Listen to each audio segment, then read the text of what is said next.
डीमार्टमध्ये चोरी गेलेला मोबाईल पोलिसांच्या मदतीने 1 महिन्याच्या आत कसा भेटला याचा संपूर्ण एक इन्फॉर्मेटिव्ह व्हिडिओ मी आपल्या चॅनलवरती अपलोड केलेला आहे। अजून जर पाहिला नसेल तर नक्की जाऊन चेकआउट करा। दुपारच्या जेवणामध्ये मस्त अशी शेवभाजी बनवली होती आणि त्यानंतर शिलाई मशीनमधून जे काही कापड उरतं त्यापासून अशी पायाखाली सपोर्ट म्हणून एक उशी बनवली।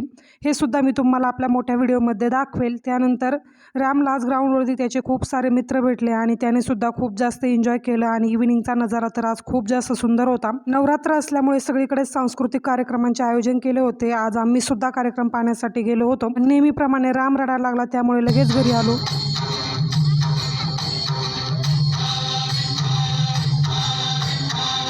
खरं सांगू का, बिग बॉसचा एकही एपिसोड मी पाहिला नव्हता, पण कुठेतरी मनामध्ये वाटायचं की सूरजने जिंकावं आणि फायनली तो जिंकला।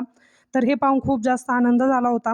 संध्याकाळी कार्यक्रमावरून आल्यानंतर जास्त काही भूक नव्हती, त्यासाठी मी सिंपल असा राईस सोबत फरसाण आणि 2 प्रकारच्या चटण्या घेतल्या।